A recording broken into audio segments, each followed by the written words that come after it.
Good evening good evening good evening. मैं सुमित शर्मा आप सबका स्वागत करता हूं आपके अपने चैनल या बैच जीत बैच में, जहां पर हम नीट लेवल की बायोलॉजी को कवर कर रहे हैं। आज है आपके पास लेक्चर नंबर 11, जिसमें हम फिर से अपनी वही घिसी पिटी सी कहानी क्रोमोसोमल डिसऑर्डर्स मेंडेलियन डिसऑर्डर्स की कंटिन्यू करेंगे। और आज कोशिश यही रहेगी कि क्रोमोसोमल डिसऑर्डर्स जो है हम स्टार्ट कर सकें। Chapter 4, principles of inheritance and variation.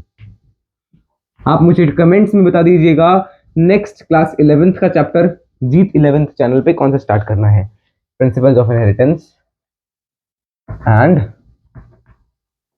Variations. चलिए स्टार्ट करते हैं आज के लेक्चर को विथ अगेन एनसीईआरटी, बिकॉज मैंने आपको पहले ही कहा है एनसीईआरटी हमारा बेसिस है। तो पहले हम एनसीईआरटी रीड करेंगे, फिर हम एनसीईआरटी की रीड की हुई लाइन को समझेंगे, फिर हम आगे बढ़ते जाएंगे बढ़ते जाएंगे बढ़ते जाएंगे।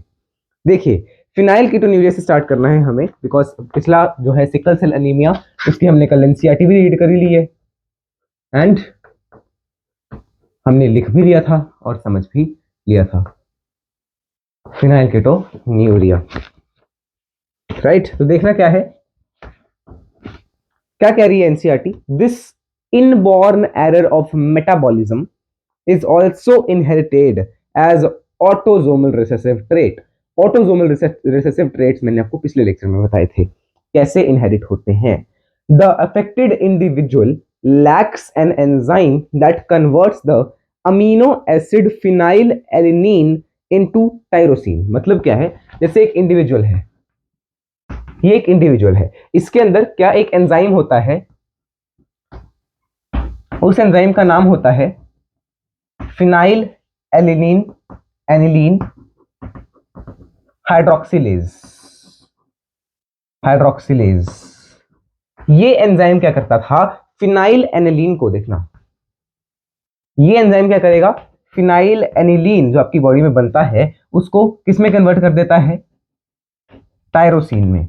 बट अगर ये एंजाइम ना बने तो ये फिनाइल एनिलीन आपकी बॉडी में इकट्ठा होता रहेगा, अक्यूमुलेट होता रहेगा और ये चेंज हो जाएगा फिनाइल पायरुविक एसिड में। फिनाइल पायरुविक एसिड में जो इकट्ठा होता जाएगा होता जाएगा होता जाएगा, एंड जब वो इकट्ठा होता जाएगा तो उसके बाद क्या होगा, आपकी बॉडी पे इफेक्ट्स आने स्टार्ट हो जाएंगे। वो इफेक्ट्स क्या है, मेंटल रिटार्डेशन हो सकती है, ठीक है, आपको टायर्डनेस फील हो सकती है, आपके हेयर लॉस हो सकता है, और भी कई सारी चीजें हैं वो हम यहाँ पे अभी देखते हैं आगे। देखना ये क्या है, फिनाइल एनिलीन अमीनो एसिड, पता लग ही रहा है एनिलीन, ठीक है, into tyrosine. Okay. Next, it is as a result of the phenylalanine is accumulated and converted into phenyl pyruvic acid. phenyl pyruvic acid में convert हो जाता है and other derivatives, कुछ और derivatives भी होते हैं, ठीक है। accumulation of these, अब ये हमारे ब्रेन में accumulate हो जाएंगे, मेंटल रिटार्डेशन हो सकती है, ठीक है, और ये एक्सक्रीट भी हो सकते हैं हमसे यूरिन में। और क्यों, बिकॉज ये एब्जॉर्ब नहीं होगा, ये एब्जॉर्ब नहीं होगा। आपने पढ़ा होगा क्लास 11th में नेफ्रॉन वगैरह, जब आपने पढ़ा ऐसे ये ऐसा ये प्रॉक्सिमल डिस्टिलेटेड, ठीक है, ये सब आपने देखा तो आपको पता है यहाँ पे क्या होता है, हेनली जूब वगैरह में रीएब्जॉर्प्शन वगैरह होती है। रीएब्जॉर्प्शन अगर नहीं हो रही, बिकॉज यहाँ पे देखो इन्होंने क्या लिखा, देखो they are excreted because poor absorption of the kidney, poor absorption by kidney. ये किडनी इसको एब्जॉर्ब नहीं कर पाएगी, इसलिए ये एक्सक्रीटा में चले जाएंगे, मतलब एक्सक्रीटा मीन यूरिन में चले जाएंगे, not excreta, actually urine. Let me take the photo as well, कि हमने ये भी कुछ पढ़ाया है यार, ठीक है। तो हम इसको नोट कर लेते हैं, आपकी एनसीईआरटी में मेरे ख्याल इतना ही दिया हुआ है। अच्छा, एक पीछे भी दिया हुआ है, पीछे वाला पैराग्राफ हम बाद में रीड करते हैं, पहले ये वाला लिख लेते हैं। देखना क्या कहा, ये कैसी डिजीज है, इनबॉर्न एरर है मेटाबॉलिज्म का, मतलब कुछ ना कुछ गलती हो रही है। ऑफ कोर्स वो डीएनए में, जीन में कुछ चेंज हो गई, हो गया या कुछ, है ना। इनबॉर्न एरर है इसका मेटाबॉलिज्म का, कि मेटाबॉलिज्म में कुछ ना कुछ इनबॉर्न एरर आ जाता है, जिससे क्या हो रहा है, फिनाइल एनिलीन, जिसको अगर हम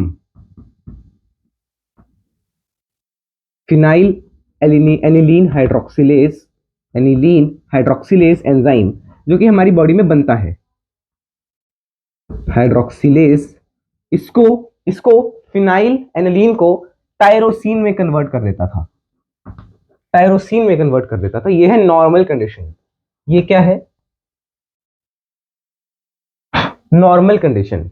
बट इसमें अब क्या हो रहा है? अब क्या हो रहा? फिनाइल एनिलीन, एनिलीन अक्यूमुलेट हो रहा है। अक्यूमुलेट को मैं कैसे दिखा रहा हूं? बढ़ रहा है आपकी बॉडी में, इंक्रीज हो रहा है। फिर उससे क्या होगा? इंक्रीज होने से क्या होगा? अब कोई एंजाइम नहीं है, no enzyme, no enzyme is present आपकी बॉडी में, क्योंकि एंजाइम नहीं बन रहा। नो एंजाइम अक्यूमुलेट हो रहा है और किस में कन्वर्ट हो जा रहा है? Phenyl pyruvic acid and derivatives. और ये क्या करेंगे? In your brain they will cause mental retardation, mental retardation. आप मेंटली रिटार्डेड रहोगे, ठीक है। ये फिनाइल पायरुविक एसिड, पीपीए लिख दूं? मैं पूरा लिख देते चलो। Phenylpyruvic acid can even be excreted in urine, या यूरिन के साथ ये चला जा सकता है। As kidney has poor absorption, as its poor absorption, मतलब किडनी इसको अच्छे से एब्जॉर्ब नहीं कर पा रही। मोर ओवर, अब देखना एक ही जीन में दिक्कत आई होगी, किसी एक जीन जो इसको कंट्रोल करती थी, अब वो जीन इसको कंट्रोल नहीं कर पा रही और ये बन ही नहीं रहा। ये क्या है? अफेक्टेड कंडीशन है। ये क्या है? Affected condition. अफेक्टेड कंडीशन में एंजाइम बन नहीं रहा, एंजाइम बन नहीं रहा तो फिनाइल पायरुविक एसिड और उसके डेरिवेटिव्स बढ़ जा रहे हैं, इंक्रीज हो जा रहे हैं, ब्रेन में जा रहे, मेंटल रिटार्डेशन कॉज कर रहे। और क्या क्या हो सकता है? और ये हमें मेंटल रिटार्डेशन के अलावा और क्या क्या इफेक्ट्स कर सकते हैं हमारे पे? हमारी बॉडी में हमें टायर्डनेस फील हो सकती है, हमारे हेयर लॉस हो सकता है, आई साइट वीक हो सकती है, वो सब इफेक्ट भी हम देखेंगे। बट उससे पहले मैं आपको एक और चीज यहाँ पे लिखवा देता हूँ, जो कि हमने पढ़ तो ली ही है कि ये क्या है? Autosomal recessive.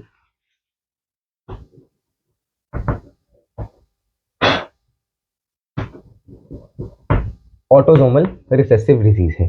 Autosomal recessive disease मतलब सेक्स क्रोमोसोम पे प्रेजेंट नहीं है, इसको नोट करो। नोटेड।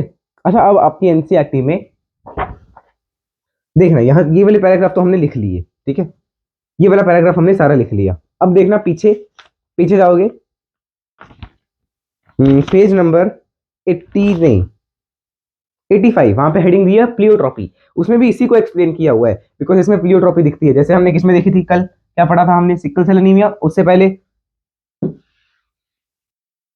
सिकल सेल एनीमिया पढ़ा था ना कल, तो उसमें भी आपने देखा था ना प्लियोट्रॉपी, और इनकम्प्लीट डोमिनेंस भी देखी थी, सॉरी कोडोमिनेंस भी देखी थी। और मैंने आपको कहा था कई मॉड्यूल्स में कोडोमिनेंस लिखा है, कईयों में इनकम्प्लीट डोमिनेंस, तो ऐसे क्वेश्चंस आपसे पूछे नहीं जाएंगे, ठीक है। प्लियोट्रॉपी देखना भी paragraph. We have so far seen the effect of a gene on a single phenotype. आगे देखना, such a gene is called a pleiotropic gene, मतलब जो वो जीन, देखो ऊपर क्या लिखा, where a single gene can exhibit multiple phenotypic characters, ठीक है। आगे देखो, द underlying mechanism of pleiotropy in most of the cases is the effect of a gene on metabolic pathway। अब यहाँ पे क्या था? effect on metabolic pathway which contributes towards different phenotypes।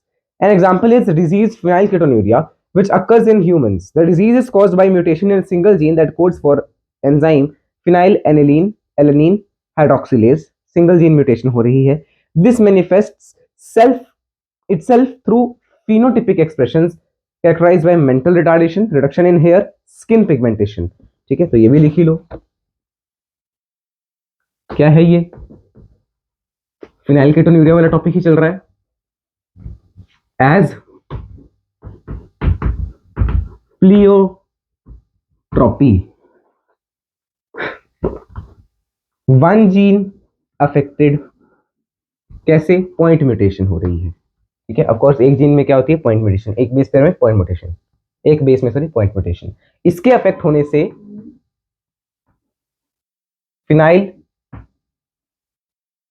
Hydroxylase, sorry phenyl alanine hydroxylase, actually phenyl alanine hydroxylase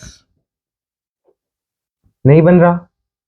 अब अगर ये नहीं बन रहा है तो वो सब हो रहा है, तो क्या हो रहा है, फिनाइल पायरुविक एसिड आ रहा है। कैसे आ रहा है वो हमने देख ही लिया, वैसे भी पीछे देखा तो है।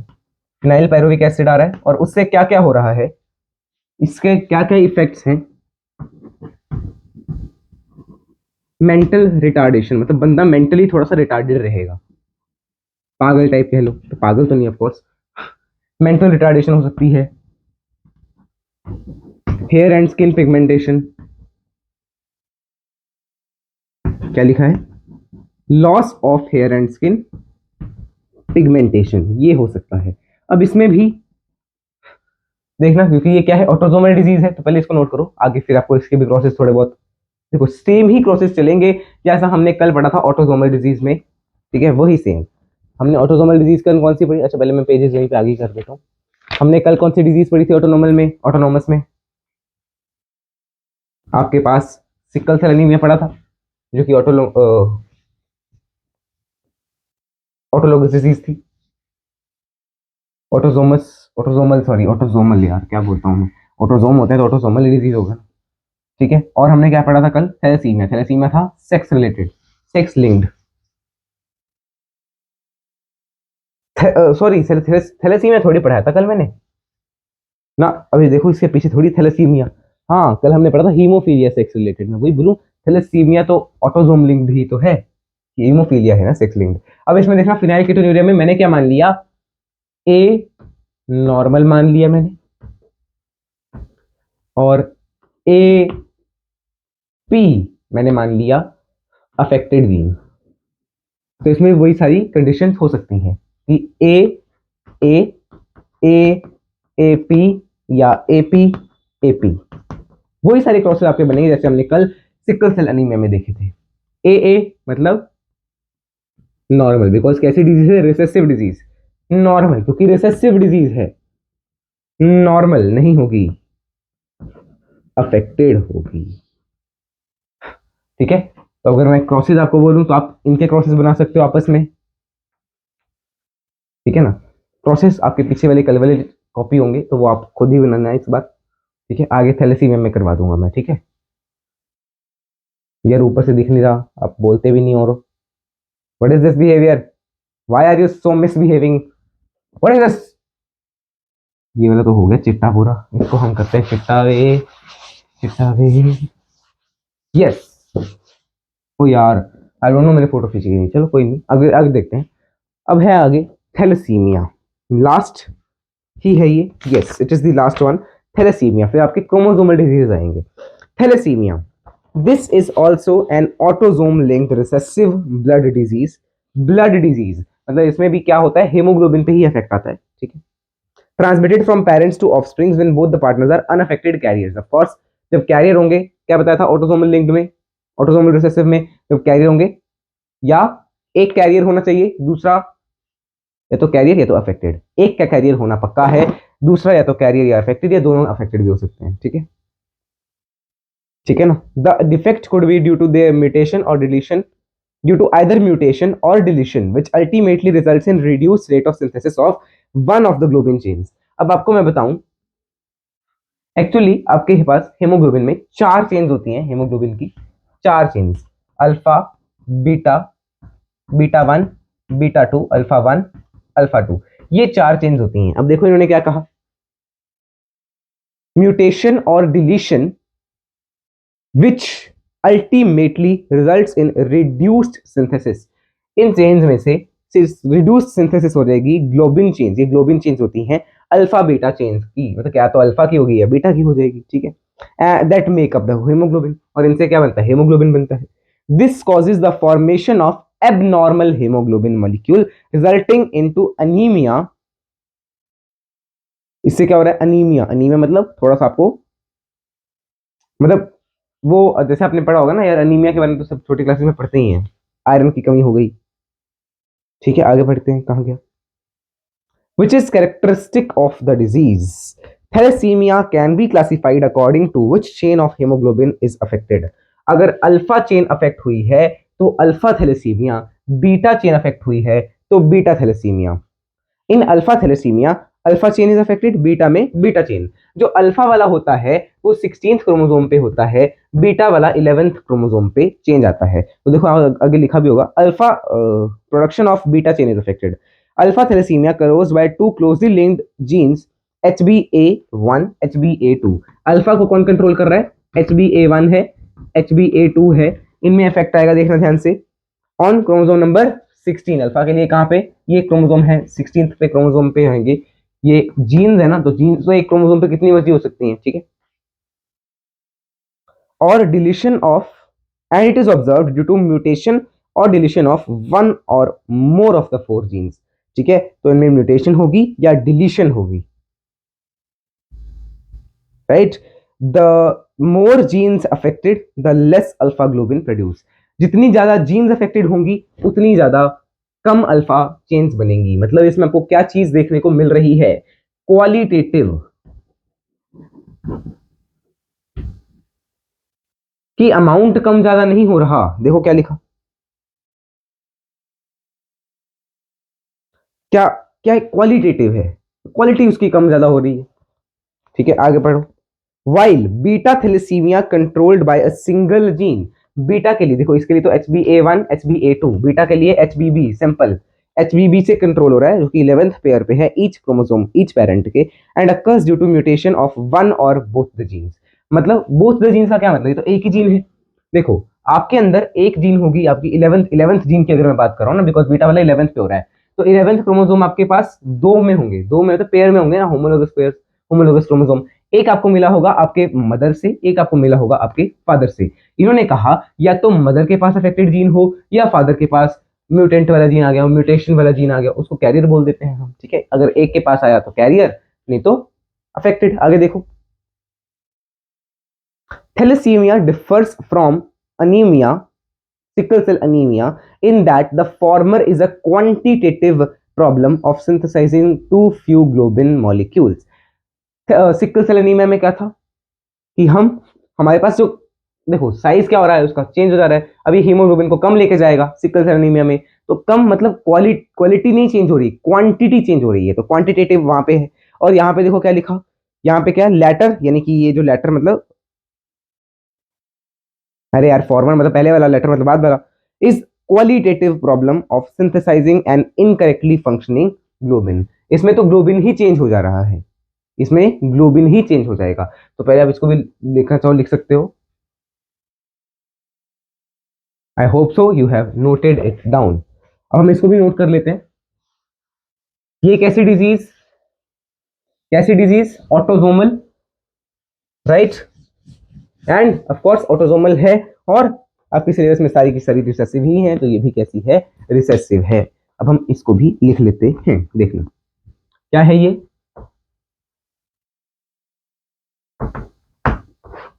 थैलेसीमिया, ये इसको लिखने से पहले मैं आपको जो वहां पे लिखा हुआ था उसको थोड़ा समझा देता हूं। जैसे आपने पढ़ा, ये आपके मदर हैं, ये आपके फादर हैं। मान लो आपके मदर के पास जो क्रोमोसोम का पेयर है, 11th क्रोमोसोम का पेयर होगा ना, इनके पास भी 11th जैसे दो होंगे, वैसे यहाँ पे भी 11th जैसे दो होंगे। मैं पहले बीटा वाले को समझा रहा हूँ, देखो पहले चलो अल्फा को समझ लेते हैं, बीटा तो समझा भी दिया, अल्फा समझ लो। मान लो इसके इस लोकस पे प्रेजेंट है जीन HbA1 और यहाँ पे है HbA2, यही है। और सिमिलरली यहाँ पे भी यही प्रेजेंट होगी, HbA1 HbA2 HbA1 HbA2 HbA1 HbA2। अब हो सकता है इसके साथ ये वाला जाए, हो सकता है इसके साथ ये वाला क्रोमोसोम चला जाए आपके अंदर, ठीक है। तो उसमें उन्होंने कहा आपके पास चार जीन्स आएंगी, दो ये वाली और दो ये वाली, मतलब एक जीन की दो कॉपी आएगी, ठीक है ना, नॉर्मल में। बिकॉज ऐसे तो आपके पास 8 होंगी, बट अगर ये क्रोमोसोम डीकंडेंस भी तो होगा बाद में, तो एक ही हो जाएगी ना फिर से। तो ये HbA1 HbA2 HbA1 HbA2 चार जीन, इसीलिए उन्होंने क्या लिखा देखो, पढ़ो 91 पेज पे थैलेसीमिया में लाइन नंबर बता देता हूं मैं आपको, जहां पे लिखा है ना नीचे अल्फा थैलेसीमिया का पहली बार नाम आया, अल्फा थैलेसीमिया HbA1 HbA2 लिखा है। नीचे देखो, the more genes affected the less alpha globin, वहां से आपको ये चीज समझ आएगी। और इसी के साथ लिखा हुआ है म्यूटेशन और डिलीशन ऑफ वन और more of the four genes. चार जीन्स कैसे, दो एक पेरेंट से, दो दूसरे पेरेंट से, इसलिए आप में चार जीन्स आ जाएंगी। राइट, कैसे चार, एक एक क्रोमोसोम पे, दूसरा दूसरे क्रोमोसोम पे। ये मान लिया कि आपको फीमेल से मिला, ये आपको मान लिया मेल से मिला, आपके फादर से मिला। इसलिए इन्होंने कहा कि ये कैसा है, क्वालिटेटिव भी है। और समझ पा रहे हो आप तो वैसे बात, ठीक है, आई नो यार, इतना तो समझ पा ही रहे होगे। अब हम इसको लिखना स्टार्ट कर देते हैं।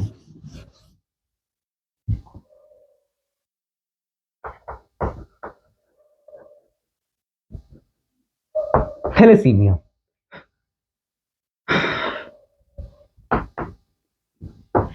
in this disease, comma, one of the alpha comma या synthesis of one of the alpha comma beta chain globin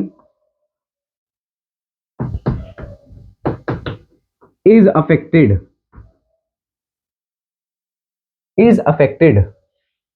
देखो, in this disease one of the alpha beta globin is affected, globin chain is affected। देखो, अगर alpha वाला affect हुआ, alpha को control कर रहा है दो jeans HBA1, HBA2।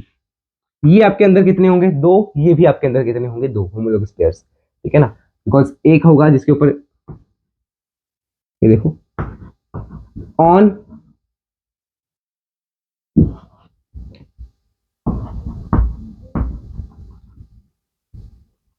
Chromosome 11, 11th chromosome पे ये आपके पास प्रेजेंट है,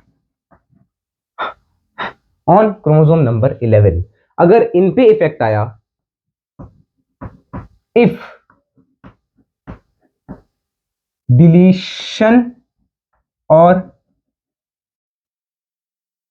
mutation of the genes from these four, comma, अगर म्यूटेशन या डिलीशन हुई इन चारों में से, चार कौन से, फिर से बता रहा हूं, एक आपके पास ये होगा 11th क्रोमोसोम पे, और 11th जैसा ही एक और क्रोमोसोम होगा 11th का होमोलोगस, उस पे भी यही जीन्स होंगे। तो इन चारों में से, अच्छा देखो, होमोलोगस पेयर का एक आपको मिलता है फादर से, एक आपको मिलता है मदर से, इसलिए उन्होंने कहा चार जीन्स, कि दो आपको जो मिली मदर से मिली, दो आपको मिली फादर से। अब इन चारों में से अगर किसी में भी म्यूटेशन हो गई या डिलीशन हो गई, the effect will be seen, alpha globin chain production affected. और कैसे अफेक्टेड हो गई, देखना, मोर द म्यूटेंट जीन्स, जितनी ज्यादा म्यूटेंट जीन्स होंगी इन चारों में से, comma, lesser the alpha globin chain produced, alpha globin chain produced. एक बार दोबारा रीड करवाऊंगा मैं ये एनसीईआरटी से, बिकॉज ये इंपॉर्टेंट है, इसको समझ लेना थोड़ा ध्यान से, ठीक है। और अगर मान लो बीटा वाले में चेंज हुई, बीटा वाले को कौन कंट्रोल करता है, ओ यार, यहाँ पे मैंने गलत लिखवा दिया यार, सॉरी यार, तो क्रोमोसोम नंबर 16 पे प्रेजेंट है, आप तो मेरे को खा जाते हैं अगर कुछ गलत लिखवा भी देता गलती से। ये है HBB जीन, ये क्या है, जीन जो इसको कंट्रोल करेंगे, क्रोमोसोम नंबर हो गया HBB जीन ऑन क्रोमोसोम 11। अब ये भी आपके पास दो होंगी जीन्स, ये वाली भी दो, कैसे, एक आपके 11th क्रोमोसोम पे एक साइड, और एक 11th के जैसा और होगा, उसके ऊपर भी तो होगी होमोलोगस पेयर, ठीक है। इफ डिलीशन और mutation of the gene from 2, comma, the beta globin chain production affected, beta globin की चेन की प्रोडक्शन अफेक्ट हो जाएगी, ठीक है। तो ध्यान से समझना है, ध्यान से सुनना है, अल्फा थैलेसीमिया में क्या है और बीटा थैलेसीमिया में क्या है, ठीक है ना। यहाँ पे लिख लो कॉजिंग एनीमिया, इससे एनीमिया भी हो सकता है। देखो फिर से आपको मैं एनसीईआरटी रीड करवा रहा हूँ दोबारा से, और फिर से इसको हम समझेंगे। अच्छा मैंने इसमें वो नहीं लिखवाया, autosomal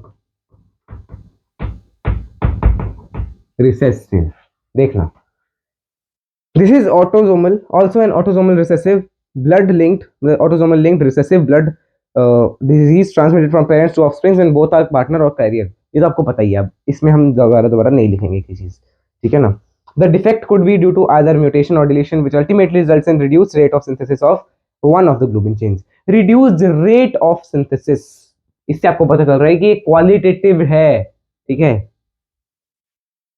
one of the globin chains alpha and beta that make up the hemoglobin, this causes the formation of abnormal hemoglobin resulting into anemia characteristic of the disease। तो इससे हमने क्या कहा, अनीमिया हो सकता है एबनॉर्मल हेमोग्लोबिन आने से, ठीक है। आगे देखिए कहाँ गया, हाँ, thalassemia can be classified according to the chain on the hemoglobin molecule is affected। in alpha thalassemia production of alpha globin affected whereas in beta thalassemia beta globin is affected। देखो अल्फा में alpha वाली chain affect हो रही है और beta में beta वाली chain affect हो रही है। अल्फा थैलेसीमिया ये जीन्स हैं जो कि on chromosome 16 and closely linked हैं, क्लोजली लिंक्ड हैं, लिंकेज कह सकते हो आप, ठीक है। It is observed due to the mutation और deletion of one of the more 4 chains, एक या एक से ज्यादा जो 4 चेन्स हैं, 4 चेन्स नहीं लिखा होगा, 4 जीन होगा, कहाँ गया, हाँ 4 jeans. The more the genes affected, less the alpha globin produced, while beta thalassemia controlled by a single gene HBV and 11th chromosome पे of each parent occurs due to the mutation of one or more the genes or both the genes।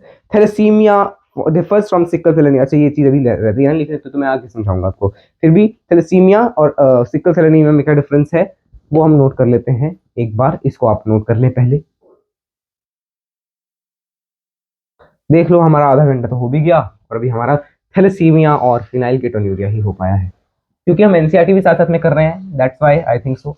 वैसे तो अगर करवाना हो तो one shot में देखना आप कैसे करवाएंगे, हम वन शॉट जब आएगा तब की बात तब करेंगे, अभी हम ज़्यादा बात नहीं करेंगे, पता लगे वन शॉट आए ही ना और ऐसे ही हम कहते जाएं। आएगा जरूर, कोशिश तो यही रहेगी कि बना दें हम वन शॉट में भी, बट टाइम थोड़ा सा नहीं मिल पाता है, ठीक है। या ऐसा करेंगे पहले ये चैप्टर कंप्लीट करेंगे, अगला एक और चैप्टर कंप्लीट करेंगे, उसके बाद वन शॉट देंगे, तब तक आप रिवाइज कर लेना ना इसको खुद से, फिर हम वहां पे आपको लेक्चर भी प्रोवाइड कर देंगे। अब हमें क्या देखना है, अब हमें देखना है हाँ, थैलेसीमिया कैसी क्वालिटेटिव डिजीज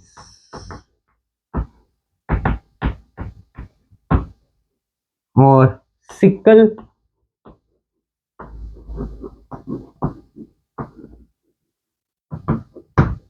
सेल अनीमिया कैसा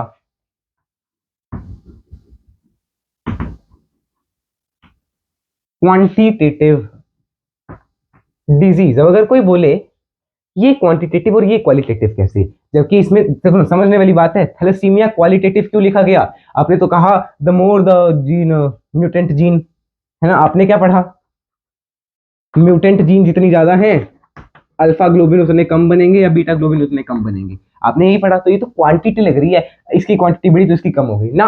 देखना अल्फा ग्लोबिन कम होने से क्या होगा, हेमोग्लोबिन की जो क्वालिटी होगी ना, हेमोग्लोबिन की जो क्वालिटी होगी वो पुअर आएगी। देखना एबनॉर्मल हेमोग्लोबिन कैसी आएगी, एबनॉर्मल हेमोग्लोबिन आएगा, तो आ तो रहा है ना, आ तो उतना ही रहा है, एबनॉर्मल हेमोग्लोबिन आ रहा है, तो उससे quality is affected, quality affected. हम बात कर रहे हैं हेमोग्लोबिन की, we are not talking about gene और ग्लोबिन चेन। इसको एक बार दोबारा लिख देता हूं बिकॉज कई बच्चे फिर चीखेंगे कैची राइटिंग लिखता है, पसंद नहीं लगता है ओ। देखो म्यूटेंट जीन जितनी ज्यादा होगी, अल्फा या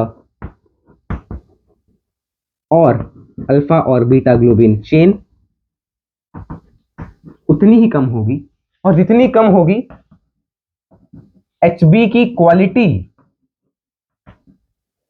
उतनी ही डिग्रेडेड होगी या उतनी ही रद्दी होगी, ऐसा कह लो, फिसड्डी होगी क्वालिटी उसकी, ठीक है ना। और एचबी की क्वालिटी का क्या मतलब है, कैसी होगी क्वालिटी ये देखना।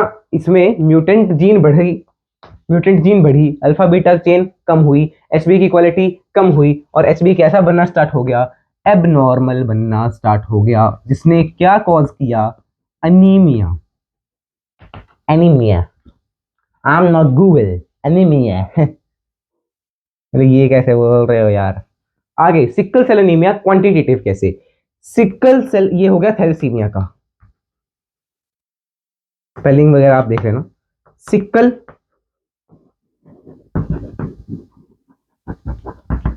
सेल एनीमिया में क्या था, पहले ये शेप थी बायकनकेव, इसमें हेमोग्लोबिन की अमाउंट ज्यादा आ रही थी, पर अब इसकी शेप कैसी हो जाएगी, ऐसी हो जाएगी, इसमें हेमोग्लोबिन का अमाउंट कम आ पाएगा। तो क्या क्वांटिटी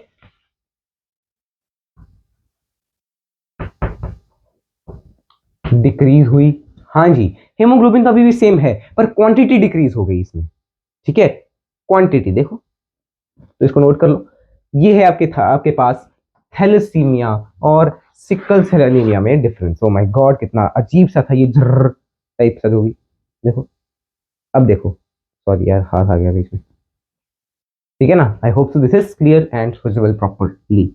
नेक्स्ट चलते हैं। अच्छा अब तो मेरे ख्याल से आपका जेनेटिक जो ये है मेंडेलियन डिसऑर्डर्स ये ओवर हो गए हैं, ठीक है। Now we will be starting the chromosomal disorders and thanks to god आज क्रोमोसोमल डिसऑर्डर्स स्टार्ट हो गए विद इन कितना टाइम हुआ, हाफ एन आवर तो अभी देखा तो मैंने थोड़ी देर पहले, 27 मिनट जब हुए थे, अब तो मेरे ख्याल से 35 तक तो हो गया होगा हमें करते हुए, तो हो ही गया यार टाइम वैसे काफी। Let me check as well, हाँ देखो 32 मिनट्स हो गए। Yes, so now we are starting with chromosomal disorders.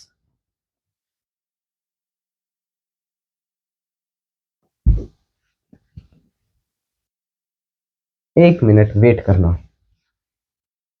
Yes now it's perfect. Chromosomal disorders देखते हैं, इसमें क्या था, मेंडेलियन डिसऑर्डर्स में क्या पढ़ा आपने,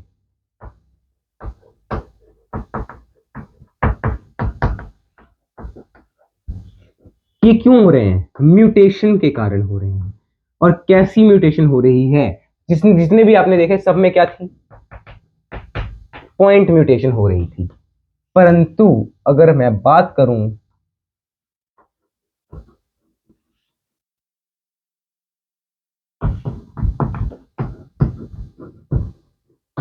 क्रोमोसोमल डिसऑर्डर्स की, तो इसमें म्यूटेशन नहीं होती। अब हम पढ़ते हैं कि क्या होता है एक्चुअली, इसमें मियोसिस के टाइम पे दिक्कत आ जाती है, देखना। ऑफ कोर्स जरूरी नहीं है मियोसिस, देखना। The chromosomal diseases on the other hand are caused due to absence और एक्सेस ऑफ एबनॉर्मल अरेंजमेंट। देखना क्या कहा, एब्सेंस या एक्सेस या एबनॉर्मल, या तो एक कम या तो एक ज्यादा या कुछ भी हो सकता है, एबनॉर्मल भी हो सकता है, ठीक है। अरेंजमेंट ऑफ वन और मोर क्रोमोसोम्स, तो ये लिख भी लो, एब्सेंस, एक्सेस और एबनॉर्मेलिटी ऑफ वन और मोर क्रोमोसोम, मतलब ये क्रोमोसोम से रिलेटेड थी और वो जीन से रिलेटेड है। इसमें जीन की लोकेशन का कोई दिक्कत नहीं है, इसमें क्रोमोसोम के नंबर को अफेक्ट करेगा कोई भी डिजीज, ठीक है। देखो क्या है आगे, failure of segregation of chromosome during cell cycle. इसको हम ध्यान से समझेंगे, सुनेंगे, देखेंगे। मैं जल्दी से जल्दी आपको बताने की कोशिश करता हूं। देखना, आपने पढ़ा होगा 11th में माइटोसिस, ये एक नॉर्मल सेल है, माइटोसिस से पहले का ऐसा होगा उसमें अंदर डीएनए, ठीक है। ये डीएनए है, सिंगल क्रोमेटिड वाला होता है ना पहले तो, फिर ये गया G1S G2 फेज, मतलब इंटरफेज हो गया इसके पास। अब ये 11th का है तो थोड़ा सा आप सुनना ध्यान से।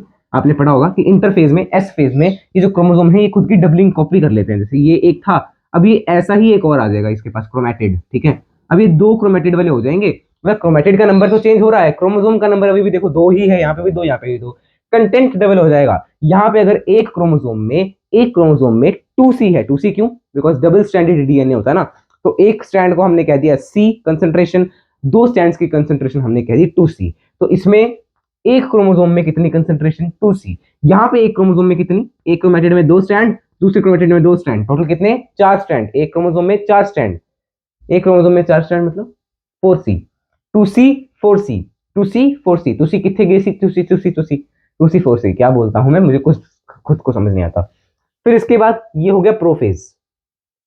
प्रोफेज में ऐसे आ जाएंगे, ये आपके पास बिल्कुल कंडेंस हो जाएंगे, न्यूक्लियर मेम्ब्रेन वगैरह हट जाएगी, उससे आपको कोई मतलब नहीं है। मेटाफेज में जब ये जाएंगे, मेटाफेज में तो कैसे बन जाते हैं, ये देखना ध्यान से, दिख रहा है क्या इतना छोटा छोटा क्रोमोसोम? ऐसे खुद को सेंटर में अरेंज कर लेते हैं। यहां पे प्रोफेज में ही क्या होता है, ऐसे एस्ट्रल लाइंस फॉर्म होनी स्टार्ट हो जाती हैं, एस्ट्रल लाइंस, और स्पिंडल आके इसके साथ जुड़ जाएगा मेटाफेज में। ये आ गया मेटाफेज। फिर इसके बाद होता है एनाफेज। एनाफेज में क्या होगा, ध्यान से सुनना है, ध्यान से सुनना है, ध्यान से रहिए, वही बता घरते उठा लेंगे। देखना, एनाफेज में क्या होगा, ये क्रोमेटिड अलग अलग होंगे, ये क्रोमेटिड नीचे, ये क्रोमेटिड ऊपर, मतलब ये ऊपर वाला ऐसे जो ऊपर की तरफ खींचेगा और एक और ऊपर की तरफ खींचेगा, एक नीचे की तरफ जा रहा है। क्रोमेटिड, क्रोमेटिड की बात कर रहा हूं, बिकॉज ये एक क्रोमोसोम को देखो, एक क्रोमोसोम को एक ने इस साइड से पकड़ा, एक ने इस साइड से ऐसे खींचा, तो ये आधा ऊपर आधा नीचे, आधा आधा क्या होता है, क्रोमेटिड ऊपर एक क्रोमेटिड नीचे। ठीक है, एक क्रोमेटिड ऊपर एक क्रोमेटिड नीचे, दूसरा क्रोमेटिड ऊपर दूसरा क्रोमेटिड नीचे। ठीक है, ये क्या हो गया, एनाफेज हो गया। देखना ध्यान से, ये क्या है, सिंपल, ये है आपके पास प्रोफेज आ गया, इसके बाद ये आ गया आपके पास मेटाफेज। एनाफेज लिखना चाहो तो लिख सकते हो, नहीं तो छोड़ भी सकते हो।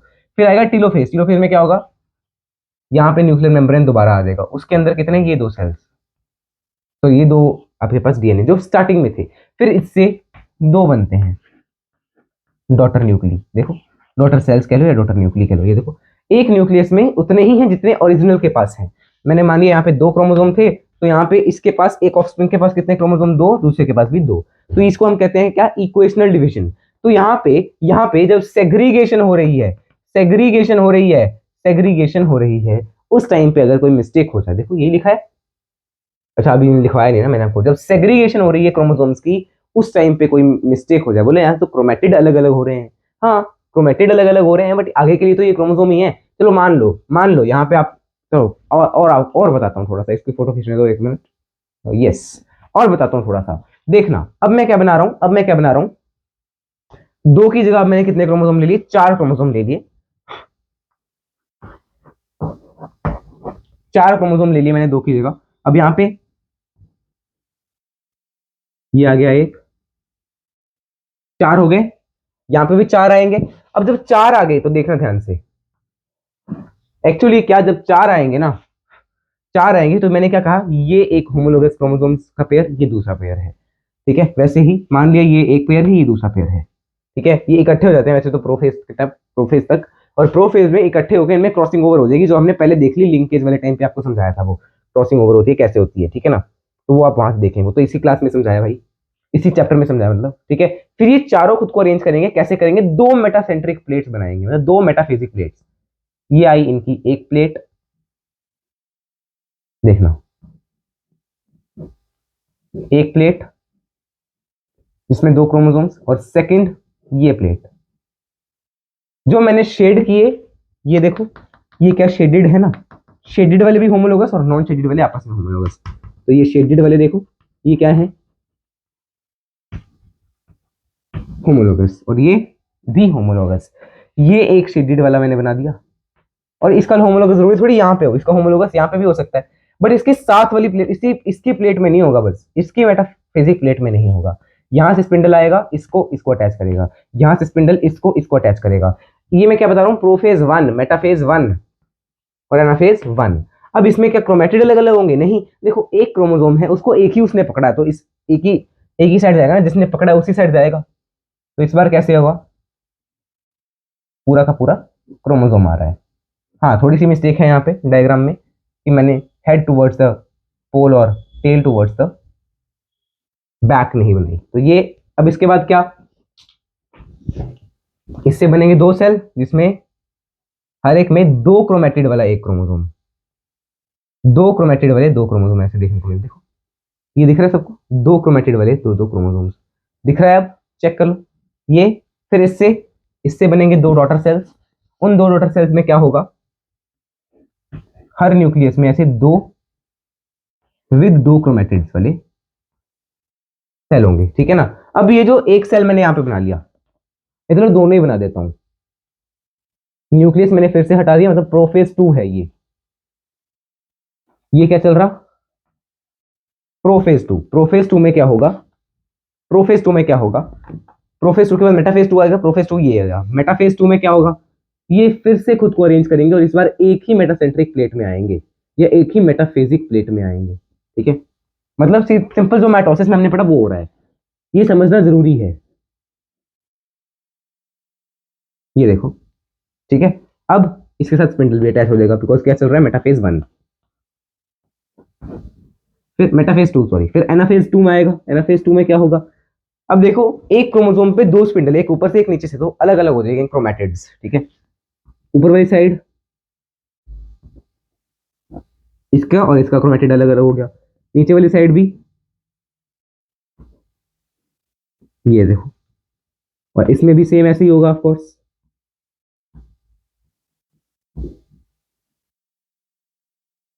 ये देखो, चेक करो इस डायग्राम्स को, सारे डायग्राम्स एक बार ध्यान से देखो। ये जो नीचे मैंने बनाया देखो, 41 मिनट्स हो गया यार, ये आपको करके आना चाहिए था, समझाना पड़ रहा है ये भी। देखो ये क्या है, एनाफेज, फिर एनाफेज के बाद टीलोफेज आएगा।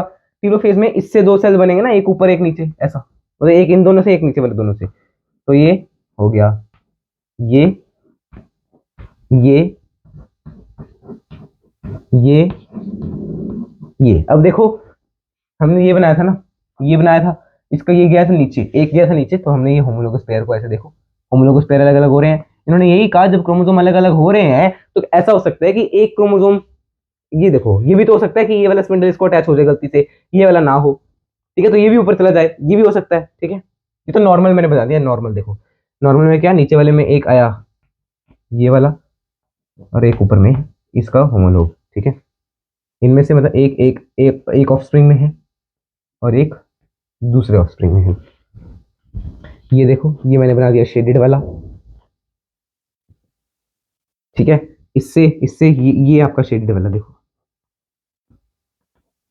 ये आपका शेडेड वाला, ये क्यों बना रहा हूं मैं वो देखना। इससे बनेंगे दो क्रोमेटिड, एक ऊपर एक नीचे, एक ये गया, एक मान लिया ये गया, इसका भी एक ये रहा, दूसरा ये रहा। फिर इससे जो ऑफस्प्रिंग बने उनमें एक एक में शेड आ रहा है ना। अब देखो यहाँ पे नंबर भी हाफ हो गया क्रोमोसोम का, है ना। यहाँ पे देखो चार क्रोमोसोम थे, यहाँ पे एक सेल में दो क्रोमोसोम आ रहे हैं, मतलब नंबर हाफ हो रहा है।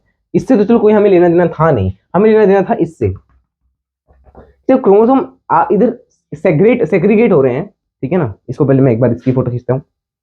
When the chromosomes are getting segregated, अलग अलग हो रहे हैं जब, तो ऐसा भी हो सकता है, ऐसा भी हो सकता है कि कोई मिस्टेक हो जाए,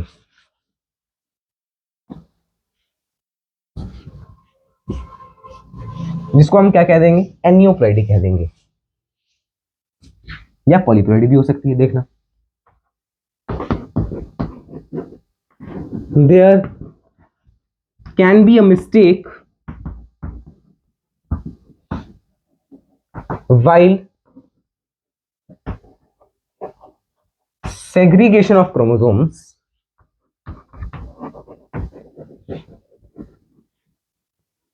in segregation of chromosomes in cell cycle या during cell cycle,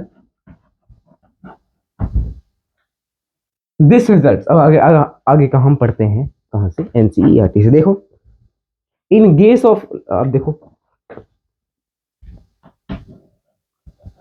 results in gain slash loss of chromosome in offspring. देख लो यहाँ पे लिखा होगा शायद, नहीं,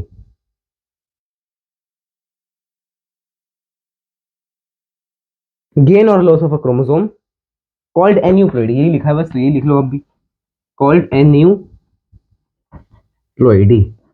तो इनका क्या कहना है, इनका कहना ये है कि ऐसा भी हो सकता है कि क्रोमैटिड अच्छे से सेपरेट ना हो पाए, अच्छे से सेपरेट नहीं होंगे, किसी एक में एक ज्यादा चला गया तो दूसरे में कम गया एक, ठीक है। यानी कि गेन और लॉस हो गया, उनके लिए तो क्रोमोसोम है ना, ऑफस्प्रिंग्स के लिए क्रोमोसोम, पुराने वाले का क्रोमेटिड। और इसको हमने क्या कह दिया, एन्यूप्लॉइडी कह दिया। क्या कह दिया, एन्यूप्लॉइडी। आगे देखते हैं। अब उन्होंने ये एग्जांपल भी दे रखा है डाउन सिंड्रोम, तो वो हम एग्जांपल यहाँ नहीं पढ़ रहे, अगले पेज पे आपको दे रखा है अलग से, तो वो हम वहां देखेंगे। मैं आपको मतलब एग्जांपल समझा देता हूँ जरूर। देखो क्या कहा, down syndrome results in gain of extra chromosome, extra copy of chromosome 21। तो 21st क्रोमोसोम की यहाँ पे कॉपी एक और हो जाती है, मतलब 21st क्रोमोसोम में एक और कॉपी होगी। देखो आगे भी दिया हुआ है, ट्राइजोमी ऑफ 21st क्रोमोसोम, मतलब 21st में 3 बन गए। ऊपर देखो, ये ऊपर जो आपको ये दिया हुआ है इमेज, ये डाउन सिंड्रोम का है। देखो ये है 21st क्रोमोसोम ना, तो ये देखो ये बना है 21st क्रोमोसोम में आपको 3 क्रोमोसोम दिख रहे होंगे।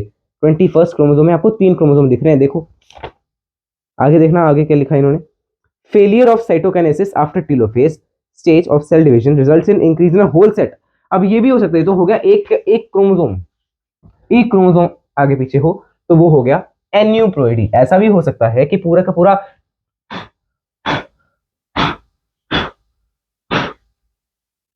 हमने क्या किया था, जब अभी मैंने आपको दिखाया, हमने एक उससे 2 सेल बना दिए थे। अगर वो 2 सेल ना बने, सीधा उसमें आगे का साइकिल चल पड़े, तो फिर क्या हो गया, एक पूरा का पूरा सेट बन जाएगा ना। तो वो भी लिख ही लो, in case of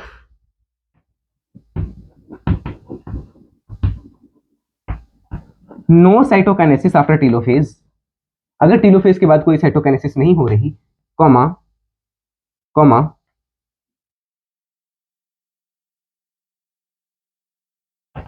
copying of the set will be taken place twice, copying of the set will be twice, copying दोबारा से हो जाएगी फिर अगले साइकिल के लिए, hence comma resulting in increase of whole set in an organism, पूरा का पूरा सेट ही एक बढ़ जाएगा in an organism। देखो इसको हमने क्या कह दिया, पॉलीप्लॉइडी, मतलब हैप्लॉइड डिप्लॉइड की जगह ट्रिप्लॉइड हो गया, या मतलब 4 सेट आ गए। देखो आगे क्या लिखा है इन्होंने, देखो ये कहा, failure of cytokinesis after telophase of cell division, increase in whole set in an organism, and this phenomenon is called pleiotropy, often seen in plants में ज्यादा देखने को मिलती है। The total number of chromosomes in a normal human cell is 46, तो हमें पता ही है। Out of these 22 are autosomes and 1 pair is sex chromosome। Sex chromosome को हम एलोसोम्स भी बोलते हैं। Sometimes either an additional copy of a chromosome may be included in an individual, or an individual may lack one of any pair of the chromosome। ठीक है, वही trisomy, मोनोजोमी, और इसी की बात कर रहे हैं, इसी के एन्यूप्लॉइडी की ही बात कर रहे हैं कि ऐसा भी हो सकता है किसी में ट्राइजोमी हो, मोनोजोमी हो, या और क्या लिखा है उन्होंने, बस ये लिखा है of chromosome respectively. This leads to a very serious consequence in the individual. Down syndrome, Turner syndrome, Klinefelter's syndrome are common examples of chromosomal disorders. तो इसके बाद आपका चैप्टर तो कंप्लीट नहीं होगा, मतलब क्या होगा देखना, पहले इसको नोट कर लो। yes, now you see very carefully।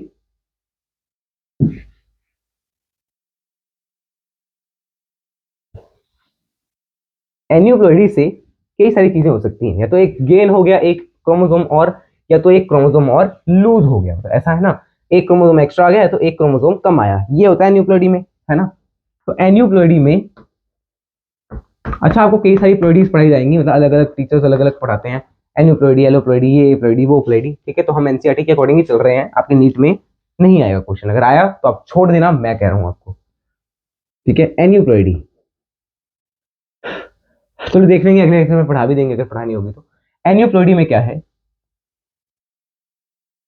2 cases हो सकते हैं, ट्राइजोमी या मोनोजोमी। इनके एग्जांपल्स आपको कौन से पढ़ने हैं, क्लिनेफ्टर्स सिंड्रोम, डाउन सिंड्रोम, ये सभी आपके सिंड्रोम्स जो हैं वो आपको पढ़ने हैं। तो आज स्टार्ट करें कि अगले लेक्चर में स्टार्ट करें, लेट अस सी कितनी ड्यूरेशन है, 40-50 मिनट तो हो गए, तो ये हो नहीं पाएगा। चलिए कोई नहीं, ट्राई कर लेते हैं करने की। डाउन सिंड्रोम, क्लिनेफ्टर्स सिंड्रोम और टर्नर सिंड्रोम है, ठीक है ना।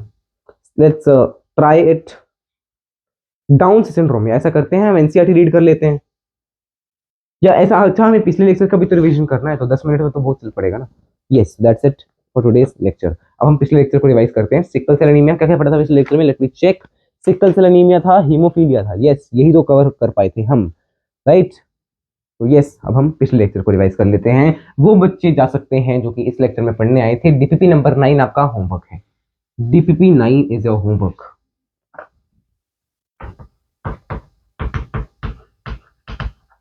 अब वो बच्चे जो रिवीजन भी करना चाहते हैं तो वो रिवीजन भी कर सकते हैं लेक्चर नंबर 10 की। देखना लेक्चर 10 में हमने क्या क्या पढ़ा था, हीमोफीलिया के बारे में पढ़ा था। हीमोफीलिया क्वीन विक्टोरिया में भी देखी गई थी, क्वीन विक्टोरिया के डिसेंडेंट्स में या क्वीन विक्टोरिया में, इसलिए इसको विक्ट्री नहीं विक्टोरिया रॉयल डिजीज भी कहा जाता है, रॉयल डिजीज भी कहा जाता है इसको, क्योंकि क्वीन विक्टोरिया में देखने को मिली थी। अब ये कैसी है,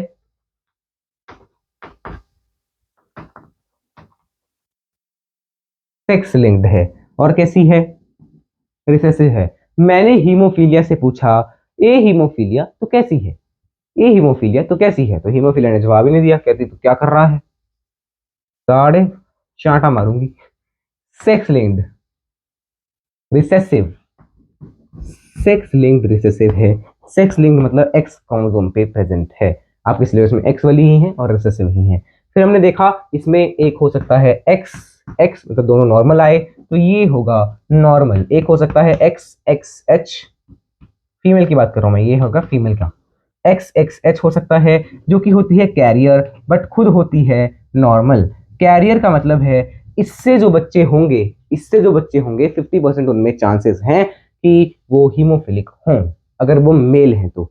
अगर इसके बच्चे मेल हैं तो वो हीमोफिलिक होंगे ही होंगे, ऐसे चांसेस पूरे नहीं हैं, 50% है। अगर मैं बात कर रहा हूं फीमेल की,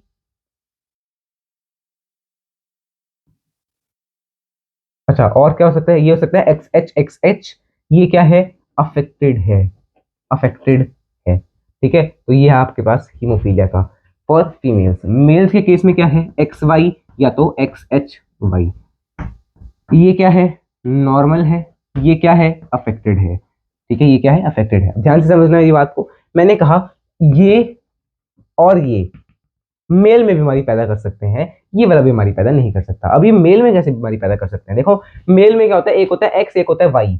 अच्छा अगर कोई चाइल्ड मेल है तो इसका मतलब उसके फादर ने उसको कौन सा क्रोमोसोम दिया होगा, वाई क्रोमोसोम, ठीक है। तो ये आया फादर से, तो ऑफकोर्स दूसरा कहां से आया होगा, मदर से आया होगा ना, उल्टे साइन बना दिए, दूसरा मदर से आया होगा। अगर ये वाला मदर से आया है तो ये अफेक्टेड कब हो सकता है, किस किस केस में हो सकता है, इस केस में 50% चांसेस है अफेक्टेड होने के, बिकॉज एक मीट बनेगा एक्स, एक होगा एक्स एच, हो सकता है इसके अंदर एक्स एच चला जाए, एक्स एच चला गया और वाई तो वो अफेक्टेड है, या हो सकता है इसके अंदर नॉर्मल चला जाए, नॉर्मल चला गया और वाई तो वो नॉर्मल होगा। मतलब 50% चांसेस है, इससे 50% चांसेस हैं कि ये आगे सन को बीमारी देगा। और अगर ये है तो ये तो 100% चांसेस देगा ना कि सन को बीमारी हो सकती है, होगी ही होगी, ठीक है, अगर ये मदर है। और बात करें अगर हम फीमेल को बीमारी करवानी है तो फीमेल को बीमारी करवाने के लिए मेल होना चाहिए ऐसा, और फीमेल होनी चाहिए इन दोनों में से कोई ना कोई। क्यों, अगर मेल ऐसा है तो मेल फीमेल में कौन सा देगा, मेल फादर, फादर फीमेल को कौन सा मीट देता है, एक्स क्रोमोसोम वाला मीट, एक्स वाला देगा ना, वाई वाला थोड़ी देगा। तो एक्स वाला देगा ना फीमेल में, फीमेल की बात कर रहा हूँ, फीमेल में फादर एक्स देता है, मदर भी एक्स देती है, तो फीमेल का एक्स एक्स होता है, तो यहाँ से एक्स आएगा और कौन सा एक्स एच आएगा, मतलब फीमेल कैरियर तो पक्का ही होगी ना जो बनेगी। अब अफेक्टेड कब हो सकती है, अफेक्टेड तब हो सकती है जब ये वाली कैरियर फीमेल एक्स एच दे, तो इससे आया एक्स एच, इससे आया x H, x H x H affected. या ये तब भी हो सकता है जब ये वाला जीनोटाइप हो आपके पेरेंट का, पेरेंट मदर का, तो एक्स एच अफेक्टेड। अच्छा नॉर्मल कैरियर कब हो सकती है, जब एक्स एच यहाँ से आए और यहाँ से एक्स आए, या एक्स एच यहाँ से आए और इसके साथ जाते जाके वो करे, क्रॉस करे। तो इसको नोट करो पहले, ये हो गया हीमोफीलिया के रिलेटेड, हीमोफीलिया के रिलेटेड, हीमोफीलिया के रिलेटेड। नेक्स्ट था sickle cell anaemia. Sickle cell anaemia में क्या है, बीटा चेन पे इफेक्ट होता है,